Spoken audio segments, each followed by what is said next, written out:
Good afternoon, ladies and gentlemen. It is your boy, CIZZY, back again with another episode of the Culture Talks podcast, the Culture Talks show, whatever you guys want to call it. I have some friends that are like, hey, you should call it a show. And then I have some friends that are like, nah, stick to the podcast. I'm like, you know what?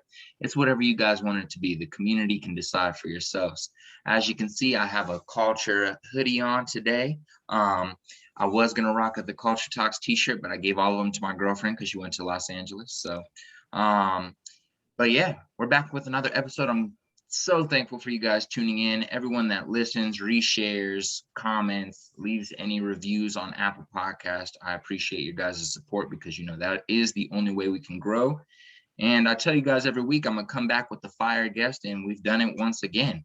And today we have a entrepreneur, we have a founder, we have an author, we have a podcast host himself, we have there's so many things, what I like to call a renaissance man. And with that being said, I'll go ahead and let him introduce himself. If you're watching this on video, you can already see him, but go ahead and let him know who you are, my brother. Yeah, I'm Justin Nassiri. I'm the founder and CEO of a company called Captivate.ai, and I live in Denver, Colorado with my wife and 2.5-year-old son. I love it. All right, so I always like to start from the very beginning. So where, Justin, were you born? Where were you raised? What was life like growing up? I was born in Southern California in a city called Fullerton. I had an older brother and two parents. And I don't really know what to say about the upbringing. I lived there until I was 18 and then went off to college on the East Coast. And I had very supportive parents. I was in the marching band, and they were at every football game dragging our equipment out all across the field. And being a father now, I realize they had their own lives, their own things going on, but they were pretty selfless in the way that they raised us. I love that. And like you said, you are a father now. What do you think are some things that you really disliked that parents would do when you were younger that you really appreciate now that you have a child of your own? Like now you can understand why they did that, or now you can understand why they guided you in that direction. Yeah, that's such a good question. It's hard to say right now because at 2.5, I don't have a lot of memories what I was like at that age. Right. But as we're like we'll go to the pool and I'll see older kids. I do, I think one thing that just stands out is like the parents that are really engaged with their kids, and then the kids that just seem like they're desperate for attention. Mm-hmm. And so, maybe at times it felt smothering with my parents, but I'm like grateful for that in contrast to the parents that might not have been present or engaged or checked out on their phones or doing whatever else. And it's pretty crazy for me to see in these like 13-year-old kids, like there's just a wild difference. It seems like the kids that are not getting the attention they need, and then they're just really acting out to try to get it. Absolutely. And do you feel like it's possible? So many times people talk about, even me, I don't have a kid right now, but talking with my girlfriend or, people talking with their fiancés or their wives or whoever it might be about children and the future with children. And they talk about how they're going to be and how they're going to behave and how they're going to treat them and how they're going to lead. Like, do you think it's actually possible to prepare for having a child, or did you kind of have, these things prepared for the first 2 years of your child's life and those things all went to the side and you kind of had to figure it out as you go? Oh man, that's a really powerful question because I do a lot of men's work and personal development work, and a lot of what drives that for me is like, I don't want to pass my shit on to my son. I'm sure I will, but as much as possible, I want to learn lessons and fix things in myself. So I'm not passing my dysfunction on to him. So from that standpoint, I feel like anyone listening, whether they want to be a parent or not, just by striving to be a better human being, that's going to be great for any kids that they interact with, their kids or someone else's. And I think that is a way to prepare by just saying, what is the man or the woman that I want to be? But at the same time, I'll just say that there's nothing someone could have told me prior to having a kid that really would have prepared me. It was, it's just, everything about my life is different. And someone could have told that to me and explained, but it just wouldn't have sunk in. And one last thing that I'll just say for anyone who's close to fatherhood or motherhood, a good friend of mine, right before my son was born, his son was like a year at the time. And he's just like, Justin, just so you know, I didn't feel anything in the hospital room when my son was born. And for like 6 months, 9 months afterwards, I didn't really feel anything. And, maybe 10 months in, I started to feel something. But what I appreciated about that is it kind of depressures this sense that like parenthood should feel like something. And it's great if it does. But my experience was like that too, where, I don't think it really sunk in until 6 months, 7 months in. It wasn't like a life-changing, profound experience immediately. I love that. I love that. And I know we're talking about children right now and parenthood. And I think that statement that your friend said is super valuable in that world as well. But just in general, like sometimes we have these expectations of what things are going to feel like or what things should feel like as an entrepreneur, as a CEO of a business, as a for me, a podcast host or a personal training coach or whatever it might be. We have these preconceived notions of what it's going to be like, and we go in expecting that. And when things aren't that, it can kind of throw us for a loop. So it's pretty, I think, important for people to kind of, get maybe a little bit of feedback on the experience, of course, to get some, baseline knowledge, but to go in just willing to accept whatever it is and grow from there. So I think that's really powerful. I love that the phrase that I learned in Buddhism is like holding things loosely. And I just know for myself that when I just like really white knuckle grasp onto something, it's like forcing situations to be different than they are. And when I can just kind of, have an intention, like, look, I want Captivate.ai to be a success. Like I want to show my son what it looks like to earn and to claim and to grow and to build. Like I want that desperately, but I also want to hold it loosely. Like maybe the point of this company is for me to learn a lesson that I apply to my next company. Maybe the point is for me to realize I'm not an entrepreneur and to join a company. Like I don't want to be clutching so tightly on the way I think something should be that I miss out on something even better that I couldn't have imagined when I started. I love that. I love that. I kind of want to double back to, your school days in SoCal. What were some of your early interests? Were you, I know you mentioned the marching band. Was there swimming? Was there football? Was there theater? Was there ballet? What other interests did you have? And what other things did you participate in that kind of, contributed to who you are today? Oh man, you're taking me down memory lane, man. I haven't thought about this stuff in a long time. I would say music was really important to me. And I also say that so I served in the military and I do, a lot of long distance running now. I feel like I kind of discovered my physicality much later in life. And so as you're saying, like swimming and all these things, there's like part of me that I notice even longing, like, oh, I wish I would have had a sport in high school. But I was much more like the band geek and that angle. And I really liked leadership. So I was, I led a couple of clubs on campus, and that was kind of where I put my energy, was like trying to grow a community.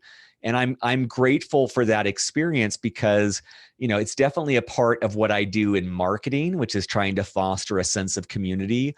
But also as I've, tried to grow different companies as an entrepreneur, it is about leading people. It's about motivating them and energizing them and giving them a vision. And I was learning that in a simplistic way, even leading these clubs or leading our band or whatever it was. I love that. And you mentioned the military. So let's talk about your transition into the military. I know you mentioned you moved out east to go to school. So where did you end up going to school? And then how did you end up going into, I'll let you share what branch you went into, but how'd you end up in the military? So the college I went to was the Naval Academy, and so I knew when I was going there that it wasn't just a 4-year college commitment; it was a 9-year commitment, which is kind of crazy to think of it, in retrospect as an 18-year-old. But you kind of get a couple of years to try it out and then decide whether or not you want to go all the way. And so what I liked about the Naval Academy was it was this fantastic leadership environment of learning good and bad examples of leadership, and they give you a lot of leeway to try to be a leader. Every year in college, you're practicing a different skill. So I really liked that. But the military itself was a much better experience. I spent 5 years on submarines, and I look back, man, and I'm like, when I was like 22, I was in charge of a nuclear submarine worth $2 billion. I'm like, it's just wild to think of the amount of authority I was able to have at a very young age. And so, at times I realized the lack of business experience that I could have gotten in 5 years doing something else. But it's hard to imagine a better way to learn about leading people. And just, I think of a lot when it comes to entrepreneurship. I feel like so much of it is discipline and blocking and tackling and doing, working hard. And that's really what I was cultivating in the military, which has proven to be a pretty powerful asset as an entrepreneur. I love it. I love it. And a word, that you've mentioned a few times is leadership. And I want to ask you, during your tenure in the military, like you said, I'm sure people have good experiences with certain leadership and bad experiences with their certain leadership. So for you personally, what were some leadership styles that you really connected with, that you really thrived from? Like the leaders that were in your life in the military, what were their styles or their approaches that really helped you out, that really inspired you to hustle? Yeah. I mean, to this day, 3 of the best leaders I've ever seen were all in the military, and actually specifically at the Naval Academy. One was General John Allen, and I think the attribute of his leadership was he had so much integrity. Like, he was one of those rare human beings where, like, if he entered a room, you're like sitting up straighter, not out of like, oh, he's going to yell at me, but more of like, I need to be on my A game. And he just really, he walked the walk. Like, his shoes were perfectly polished, and he held himself to such a high standard that for me, I found it like evoking from me the better part of me. And it's very rare that I've seen that trait. There was another leader, Carl Deputy, and I was in a singing group while I was there, and we would do these 2-3 hour performances. And he was the officer. This was like his collateral duty, so just kind of one of his side jobs. And every performance that we did, we're on stage for 3 hours. He would be at the very back of the room, and he'd be standing the entire time. And one of those things that I just took away from that is like, if you're leading, even if it's not a big deal, it's like your side job. Like, if you're leading people, you got to be in there with it. So his philosophy was like, if you guys aren't sitting, I'm not sitting. And it didn't make a difference, but it really did make me respect him. I felt like he was part of our group. And then the last one was this man, David Richardson. And he was our company officer, and he chose, this guy that at the time was like a big screw off, just kind of a jokester. And he picked him to be like the senior person in our group. And I just remember him saying, like, he knew, he's like, I knew this guy would rise to the occasion. And oftentimes I see leaders pick, the best and the brightest to lead. But he just showed me that, like, you can cultivate people like smoothing a stone. You can say, like, this person has promise, and I'm going to put a lot of responsibility on them, and I know they're going to rise to it. And I don't see a lot of people do that. You're just you see people going through resumes and being like, okay, this guy went to Harvard, so he's smart, I'm going to hire him, rather than seeing past the surface and what the potential is underneath. Love that. I love that. And for those, young people, whether their goal is to go pro in sports, whether their goal is to be the best podcaster, whether their goal is to be a great entrepreneur, for those young people who are looking to be leaders, how can somebody identify if they have what it takes or have what's necessary or the skills necessary to be a great leader? Do you think that's something that any human can cultivate, or do you think that's something that has to be, kind of ingrained in an individual? And how can someone identify that? I don't know at this point in my life if I feel like anything is really ingrained. I think that we may all have natural aptitudes. Like I'm probably, no matter what I did, I probably wouldn't be a professional basketball player, right? There's probably certain aptitudes, but I feel like so much of it is choosing where we want to invest our time and the muscles that we want to develop. One piece of advice someone gave me was, if you're in a junior position, whenever you're in a meeting, to kind of observe who holds power, who do people listen to, who guides a conversation, who shifts the moments. And in doing so, you'll see that there's so many different ways to lead. There's, the person who just listens and takes it all in, and then like a judo move says one sentence that just completely, tumbles someone's argument or shifts the momentum. Or you see someone who's so charismatic and they're able to get people going and drawing people out. There's so many different styles of leadership.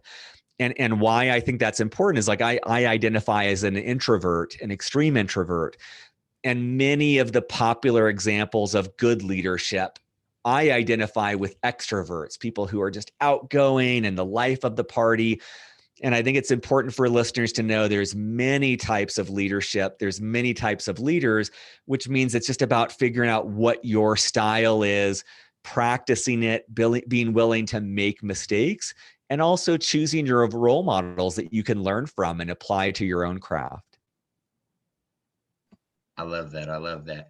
I wanted to ask, you mentioned, you kind of joked about, people looking at resumes and seeing Harvard on there, but you yourself went to a great school. And so I wanted to ask you, what was the experience like at Stanford? How did you end up, going to that school? Was that after the military? Was that during the military? Kind of just talk about your journey to Stanford, what you studied, and, maybe how that experience helped you, launch your first business. Yeah. So when I was in the military, one of my criticisms of the military is most people in my experience, don't have a lot of visibility into what they'll do when they get out of the military. And so when I left the military, I had no idea what I wanted to do. So I said, okay, I'm going to go to business school and I'm going to figure out what there is out there. I'm going to, at least see what my options are. So I got out of the military. A couple months later, I started at Stanford Business School, and it was life-changing in that it just really exposed me. It exposed me to entrepreneurship. I don't think I really knew about startups before going there. And, it's near San Francisco. It's part of the DNA. It exposed me to a lot of great people who are still some of my best friends. It exposed me to a lot of different ideas. I think I came from whatever you would think of as a military person. I think I kind of came with a lot of narrow views on things. And that was just my experience, at least. And when I was at Stanford, I met people with, one of my best friends there was a gay man, and I'd never met a gay man before. And we were like these oddities where he was like, what the hell is the military about? And I was like, I don't know what your thing is about, but we grew into a very deep friendship, but I'd never had that before. And that's just one example of a million where I was just having these eye-opening experiences of seeing different backgrounds and different upbringings, and it was just very, very helpful for me. And so I'm grateful for the education I received around business. But I think it was more the experiences and the people that I met. And I think that I think that it also helped that, not coming from a business background, it was kind of like a nice boot camp type experience to say, okay, I've got leadership experience. Now let me bring some, frameworks and business knowledge to complement that. I think that and the credibility has helped as well. So I'm grateful for that. I think my entrepreneurial journey would have been more difficult without it, just for me. I love that. I love that. Something I think is funny is like, the importance of environment, whether you're deeply in, deep inside of it, like attending the school, or, I had the opportunity to live in Santa Cruz for about a year. And that brought me around a whole bunch of students who went to Stanford or who were going to Berkeley or some of these schools. And I was never a student. I was never a fan of college. I was I'm not anti-college now, but still I don't have the desire to go. So I was kind of like never hung out with kids who were like gonna go to a nice school. Like that's not the type of kids I was around growing up. And so it really allowed me the opportunity to engage with these individuals from all these different backgrounds. How did you end up wanting to study law? How did you end up wanting to study this? What are your interests? Where do you get into? And the meeting, of course, being in Silicon Valley areas, like meeting all these different entrepreneurs, learning about what the startup world, learning about what the heck Silicon Valley even is. And it's just, I say that to say that anybody listening to this podcast, whether you want to go to school or whether you want to go to the military or whether you end up becoming some type of athlete that's able to travel a lot, if you're not able to do any of that, you need to find a way to get yourself in a different environment, at least for a moment of your life. Don't stay in the same area your entire life, because I promise you it limits so much, and there's so many awesome people to learn from out there. And you can do it like in the most weird way. You can literally just move to, if you live in a small town or you live in a big city, or just move to like close to a college or something and work there for a little bit and become friends with people there, or move close to the headquarters of Walmart in Arkansas or something and learn from the people who work there. Whatever it is, find a way to explore different environments, because they'll help you out a lot. So I think that's really cool to hear you military, Stanford, SoCal, Denver now. So I think it's pretty cool. I 1,000% agree to what you just said. I think that you said it perfectly. And one thing I'll just call out for listeners too, like one of the reasons that I love podcasting, like look at you, man. Every week you're talking to like different people, you're hearing different points of view. Like you have created a vehicle that fosters curiosity in you and gets you exposed to all sorts of different people. And I podcast as well. That's what I love about it. It's like forcing me to meet and learn from new people. And the great thing for people listening is that I don't feel like there's ever been a point in history where you could have as much exposure. So if you're hearing that and you're saying like, well, I can't leave my hometown just yet, it's like, great. You can listen to a podcast, an audiobook. You can hear from Elon Musk in his own words what his life is like. And you can hear from Barack Obama about like what led him. Like we can like brush shoulders with these giants and see what their life is like and hear what their mindset is and get that picture inside their brain. So don't count it out. If you're stuck in a location or in a job, you can still get exposure on YouTube. Like all these different things are available. It just takes, taking a step away from Netflix. I mean, not to knock Netflix, but I mean like, whatever else is occupying your time. Yeah, that's beautiful. That's beautifully stated. And for anybody who just let that go over their head, literally, guess what, guys? When did I lock in on my podcast and start bringing a lot of guests on? As soon as I was forced to move back to Kansas City, and I knew I wasn't going to be able to leave here for a while, and I was back home. I already knew the city, but I was like, how can I meet more interesting people here and around the world if I can't travel and I don't have the money to do it? Boom, podcast. And here we are, 74 interviews later, meeting awesome people from all over the world. So you're very correct in that. So I love that. I want to transition into Storybox. I want to talk about, what that experience was like launching that. I want you to share maybe a little bit what inspires you to get into that business. What problem were you trying to solve? As typically that's what's happening in most businesses. You're trying to solve a problem or fill a void. So yeah, share a little bit about Storybox.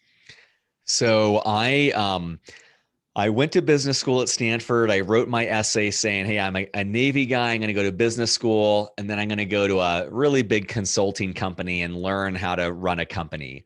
And that's what I did. I got an offer for the best consulting company in the world called McKinsey. I was supposed to go to New York and do that. And I had 9 months between graduating and starting. And so I thought, you know what? I got nothing else to do. I'm just going to tinker with an idea.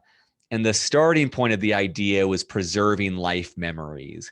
And so I was tinkering with that, and it was too big of an idea. But one thing I learned in, a couple of weeks of working on that idea was like, wow, if you want to preserve someone's life memories, video is really powerful, right? It just captures who we are. So then I started doing video testimonials for companies, and that started to get traction. I started to make money from businesses who wanted to do that. And I started to build a technology, and ultimately ended up, telling the consulting company, I'm going to do this instead.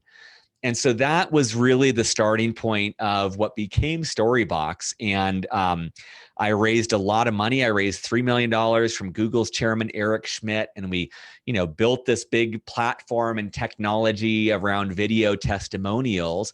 And ultimately, the company transitioned to something else. And that's, a whole other story.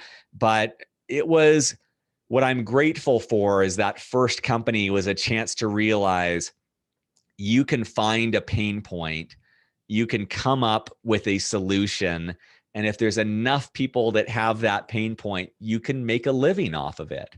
And I made a ton of mistakes. I mean, we grew our company and shrunk it, and I had to fire people and people quit. Like, so many battle wounds of just epic failures that I had in that first company. And, with that in the rear view mirror, I'm realizing that is kind of part of what entrepreneurship is. It's, hopefully learning from others and their wisdom, but you're going to make so many painful public mistakes that everyone sees.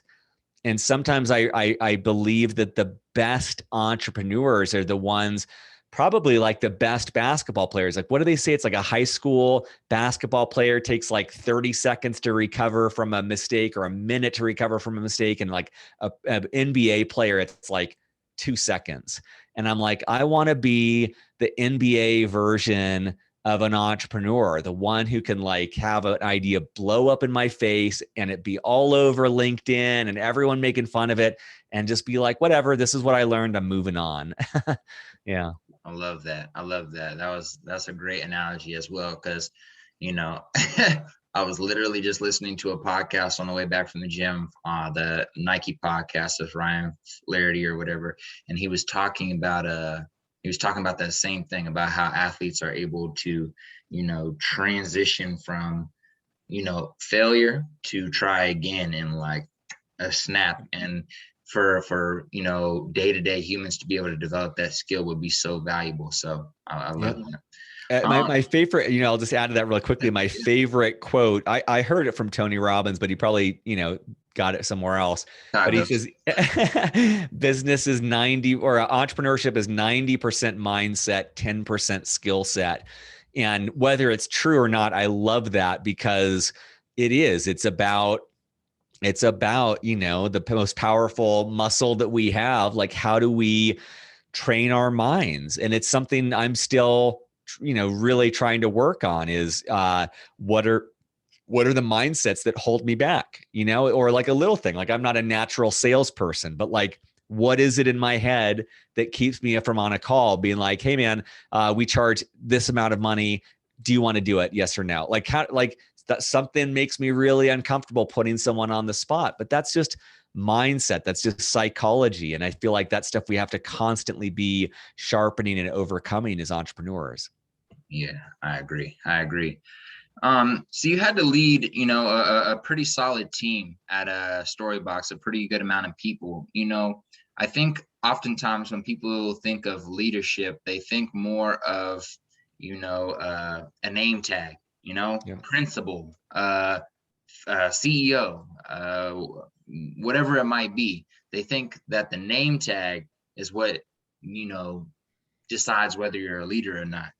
But that's not exactly the case. How do you think that, you know, you can learn from your employees in order to better serve them. You know, a lot of people, the reason I mention that is because so many times, you know, principals will have teachers telling them what they should do better in the school.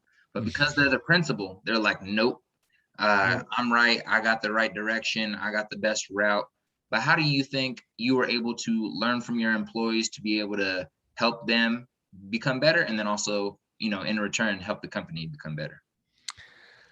You know, the most powerful moment I had in my company, I'll be completely honest. It was a Saturday. I smoked some pot. I watched this like crazy Robert Downey Jr. video where he was in you know, dressed as Iron Man and went into like a hospital where a kid was an amputee and he was learning. They had like made him like a robotic arm that was like Iron Man. And it was just so inspiring. And I met with my team the following Monday and I'd like handwritten them each notes. And I think what I realized in that moment, what I shared with them was like, look, guys, you know, we can try our best to make Storybox succeed, but like ultimately success or failure is out of our hands. Like there's so much about entrepreneurship that is out of your control. And so what I told them was like, look, win or lose at this thing, I'll be proud of what I did with Storybox if you all leave this company a better human being. And so that became my mission. I was like, I want to cultivate you guys inside and outside of the workplace. Like I want you to be supported and challenged to reach your peak potential in work and outside of work. And so we started doing like Soul Cycle together every week. I started bringing in meditation teachers and nonviolent communication teachers. And of course, that helped us as a company. It was like skills people were using on sales calls and stuff like that. But I think for me as a leader, it also just made me feel good. Like, okay, I've got some moment in the spotlight, some amount of power. I want to know that I'm doing that to make the world a better place, not just to make myself more money. And so that's the first thing that comes to mind, is just the thought of like really genuinely investing in your people, wanting them to do better. And I think that that's a hallmark of great leaders. But the second thing that comes to mind is actually one of my advisors and friends. His name's Harpy Madan, brilliant businessman. He's started 2 companies that have gone public, incredibly successful. And every time I talk to Harpy, he just, you know, I'll come to him with a business challenge. And it's the type of thing that if someone came to me, like if you asked me a question right now, and like I'm just like answering it right away, or I'm like, oh, this is what you should do. Every time I do that with Harpy, he like asks me like 20 questions before he gives me advice. And he's like wanting to understand, he's wanting to get my thoughts. And like, I think about that a lot now as like a leader, you know, realizing I don't have all the answers. And my natural temptation when someone comes to me with a question is be like, oh, this is what you should do. And what I'm trying to do a better job of, like Harpy, is to say like, oh, well, you know, let me learn more about the problem. How are you thinking about this? What do you think about this? And like learning from them, like learning from everyone, and then, you know, giving advice or making a recommendation, but at least taking a breath to kind of hear their perspective first. I love that. I love that. And you mentioned, you know, leaving a company. So it has to be one of the hardest things, I think, for a lot of entrepreneurs, is to, you know, build something, you know, create a team, go through the ups and downs. So can you talk about the challenges of kind of transitioning out of Storybox, Mm-hmm. and, you know, that in between, that buffer between Storybox and your next company? How was Yeah. that? What was that like? I mean, in retrospect, it was kind of flailing. I think that so much of my identity in life and hopes were pinned around Storybox. And so when I moved on, I don't think I knew what I wanted to do next. And I think I was so burnt out from years of just working around the clock that I didn't have any gas in the gas tank to go after something else. The nice thing is that, you know, I dabbled a lot. And one of the things that I dabbled in was a podcast called Beyond the Uniform. And as I was doing that, for years, I was doing that. One of the things that started to come up was like, oh man, like podcasts can be a really powerful marketing tool. Cause I started thinking, I'm like, okay, you and I are talking right now. We're on video. Okay, let's see. This hour conversation, I bet I could probably turn that into 5 blog posts, 5 videos for LinkedIn, a couple Instagram reels, YouTube chapters, some TikTok videos.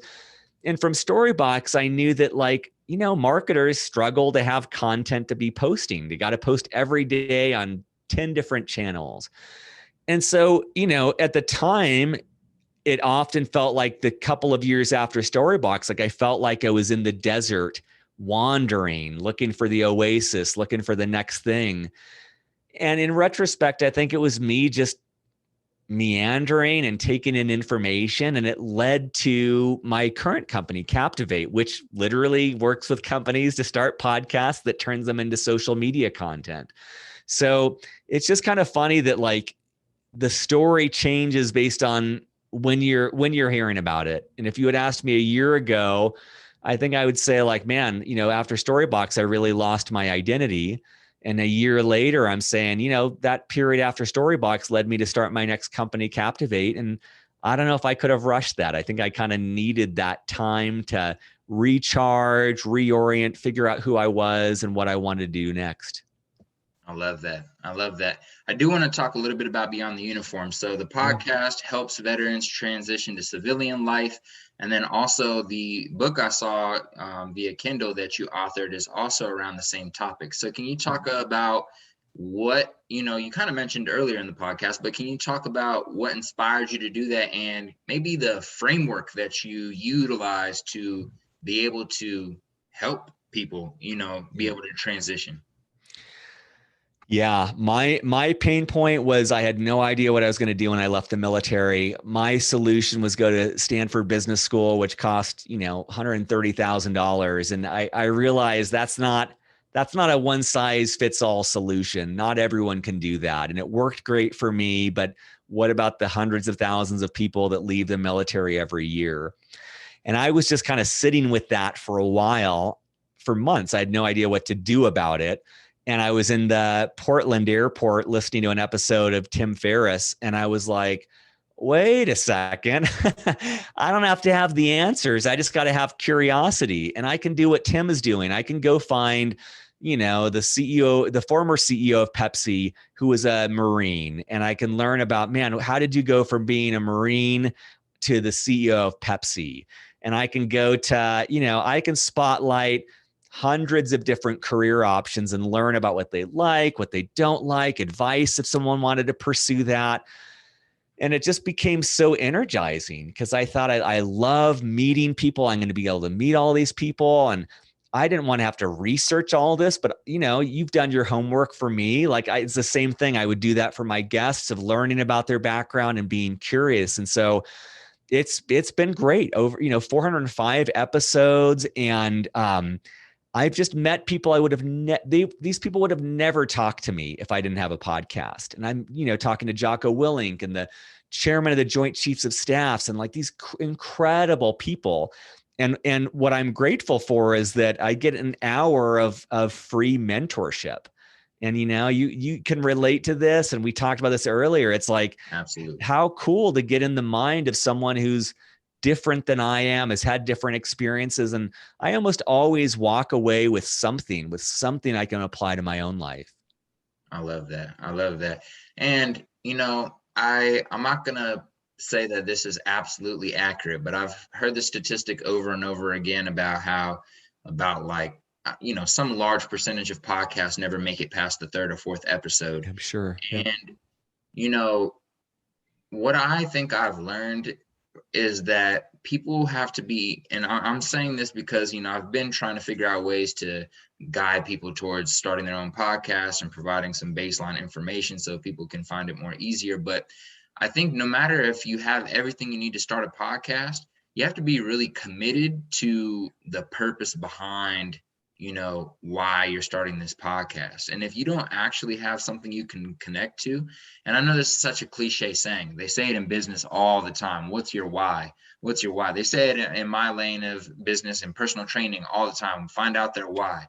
And, but that's so real. Like if you don't have a why for what you're doing, it's very unlikely that you're going to take time every week to try to get an episode in when you could be, again, no problem with Netflix, because, I'm low-key going to watch a show after this, after this conversation. But, Yep. but like, it's so much easier to watch Netflix than to, reach out to 5 guests from across the world and type up emails and send cold emails to try to get people on, or to write up topics and research about the guests and questions and talking points.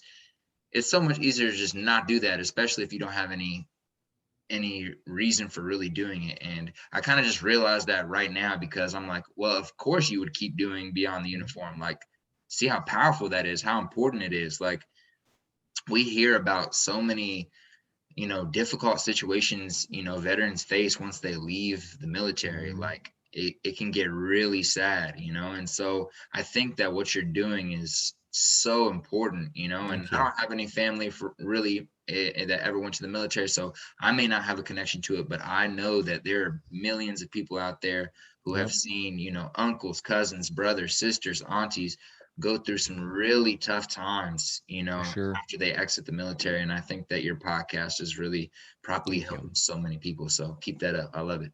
Thank you. So yes, Captivate helps turn one podcast episode into tons of micro content. Yep.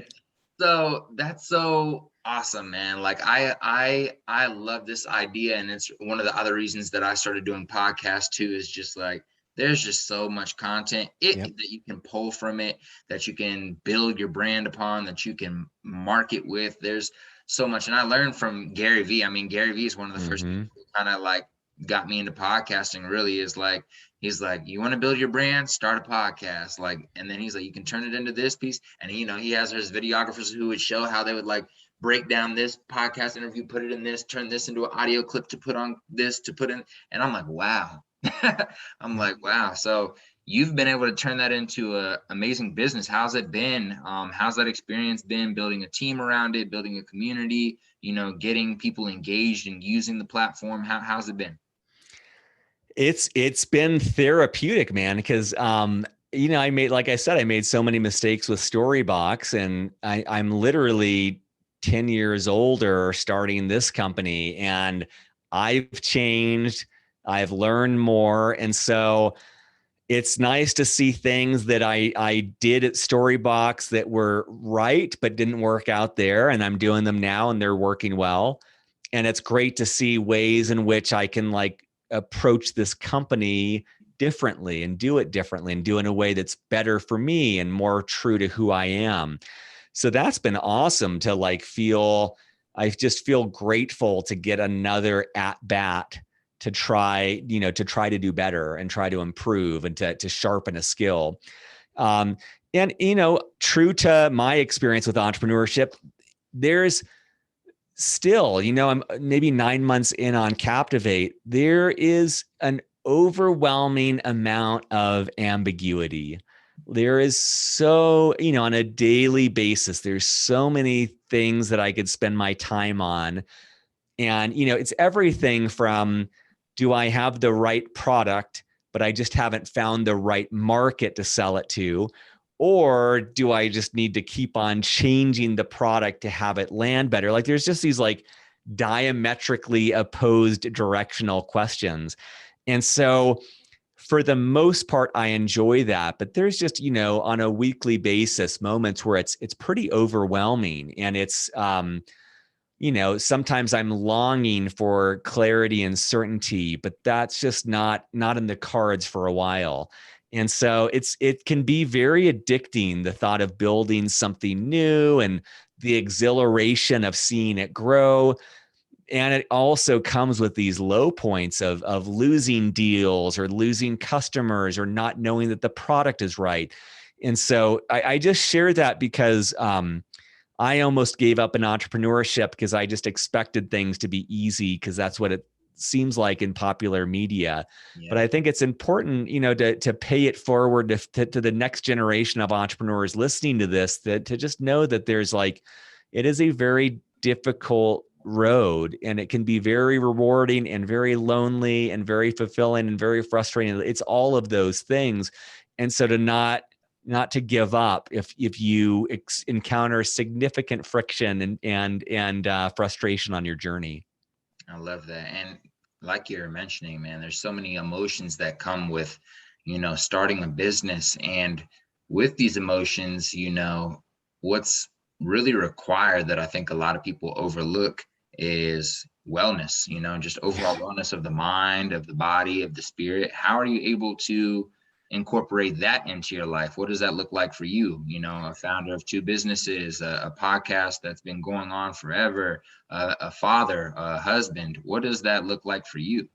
So I'll share that when I met my wife, it was at a low point for Storybox. I was 20 to 30 pounds overweight. I was living paycheck to paycheck. I was stressed out of my head, completely crazy stressed, not sleeping, just not taking care of myself in any way. And I'm grateful for her because, in every way, she nursed me back to financial, physical, and spiritual, mental, emotional health.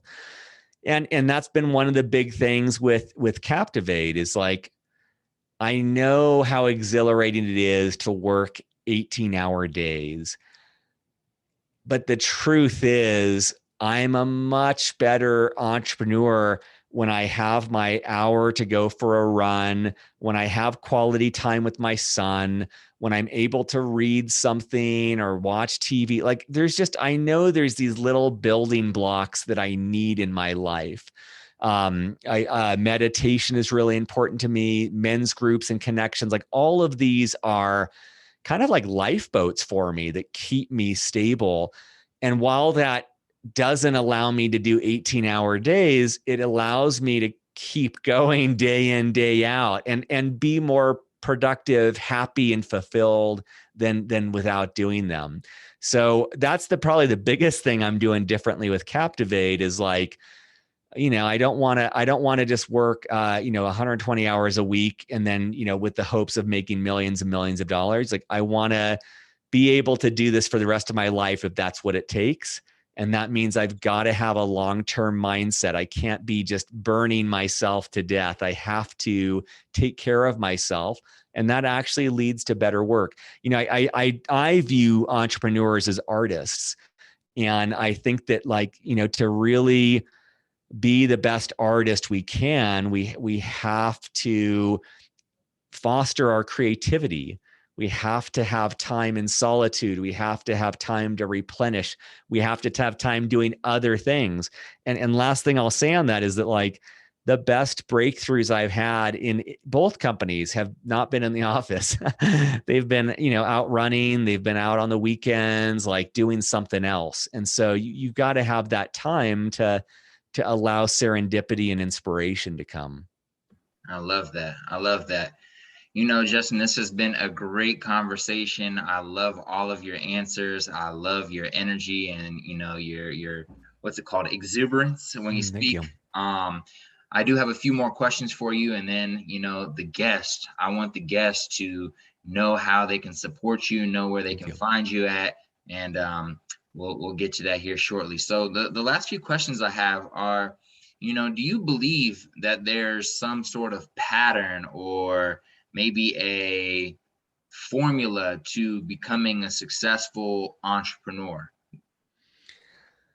I don't want to think so. I've never thought so. And I do actually think that there is. And I just started working with a new coach. I'm joining an entrepreneur group because I feel like I fought that notion for most of my life.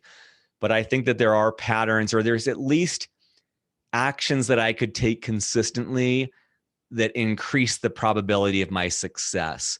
And I feel like for a long time, I've tried to reinvent the wheel myself, and I'm trying now to learn from others who have that code.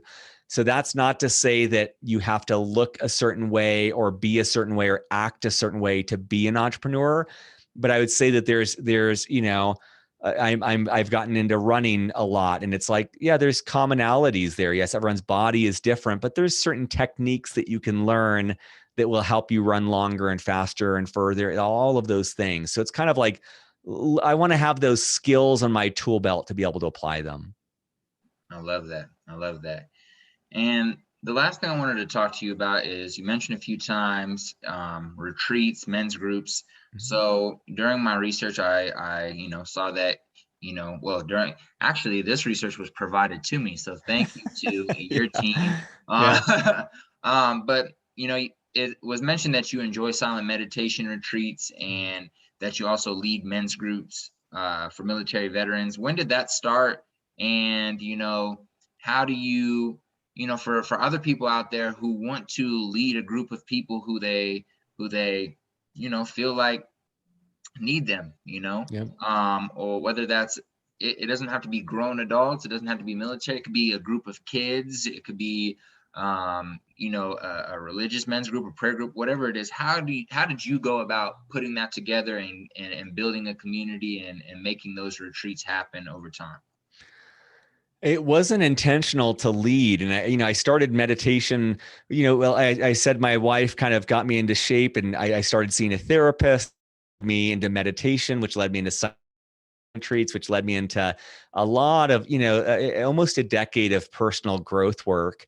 And 3 years ago, I started working with a guy, John Wineland, who's a prominent men's group leader.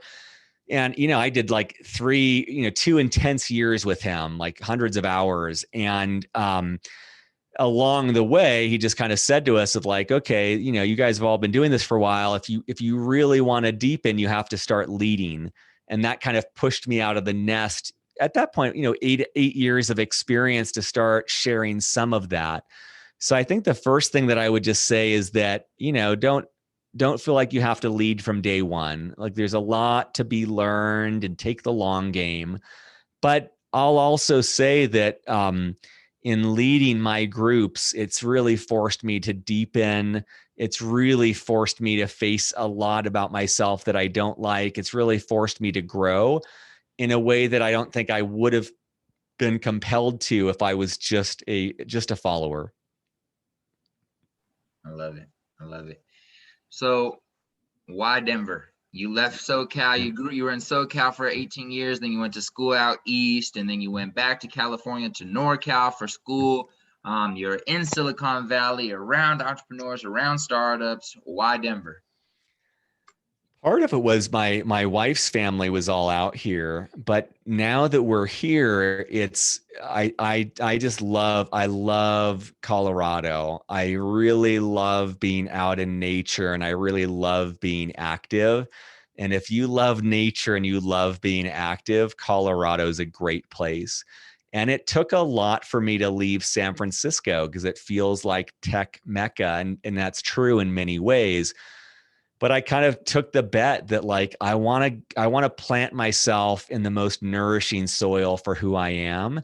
And for this point in my life, that's Colorado, and I'm really grateful to be here.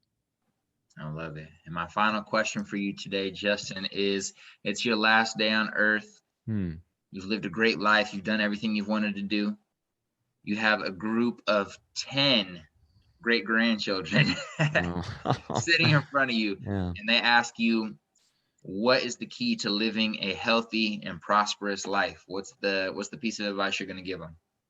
In this moment, the thing that's just been coming up with me in different ways the last 2 weeks has been like you especially for men or for people cultivating their masculine, you have to face death. Like you have to face death repeatedly. And, in my men's groups, every time we meet, in some way, I'll remind us all of death. Like, hey, it's inevitable, right? Like, and so like reminding that. But I signed up yesterday for a trail marathon here next weekend, and it's just 4,000 feet of elevation gain, super intense. I don't know that I'll finish it, but for me, that's a form of facing death of like, all right, I've been training, but I'm going to put myself in a win or lose situation. And I think that, to me, that means we're growing, right? We're putting ourselves, we're choosing discomfort. We're choosing something that may lead to failure, but that's really what's necessary in life to grow and to ultimately be happy. I love it. That point you make right there just reminds me of, I try to create some form of inspirational videos on my personal Instagram page every day. And one of the last things I said was commit or die. And I think what I meant by that, it sounds really intense to some people, but what I meant by that is really that, you have to commit to things in life, to pretty much everything. And if you don't commit, obviously things that are going to help you, but if you don't commit, then there's really no purpose left here. If you have purpose here on earth, you want to leave a legacy, or you want to be of service during your life, you have to commit to that. And if you don't commit, you're constantly on and off, then it's almost like you've died on earth. Yeah. And so I think kind of what I heard there is just commit or die. I love that. The things that are going to bring us the most growth are going to be the most discomfortable. That's not even a word, but I'm going to say it anyways because I'm going to commit. Discomfortable.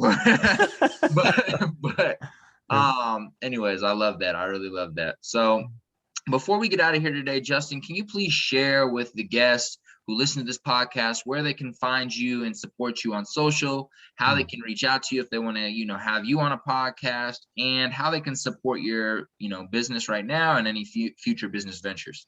Thank you. I appreciate that. Easiest way is email. It's justin@captivate.ai. Or we are still a tiny enough company that if you go to captivate.ai, if you click request a demo, that email will eventually get to me. So that's the easiest way to get a hold of me. The best way you can support me is I'm putting everything I have into Captivate. So if you know of a business that would benefit from blowing out their social media marketing, most of our clients tend to be like 20 to 100 person companies. We work in every industry. That seemed to be the sweet spot right now. But if you know someone of that company, would always appreciate a referral. And I also just want to take the chance to say thank you for having me on the show. I've been on lots of shows, but you are great, man. You have a gift for what you're doing, and I think that's 1 out of 100 people that I meet with are actually good at interviewing, and you're really great. I just appreciate the quality of your questions and the way that you keep the ball going and your own wisdom that you sprinkle in there, man. I'm just really excited to see your podcast to continue to grow, because I feel like you've got a voice worth amplifying. I appreciate that, Justin. Thank you for coming on. Ladies and gentlemen, thank you guys for listening. As always, please share, leave a review if you enjoyed this podcast, leave a comment, because that is the only way we can grow. We thank you for your support, and tap in, follow Justin, tap in, follow the Culture Talks on all social media platforms, wherever you want to find us, YouTube, all of that. We appreciate your support. Much love.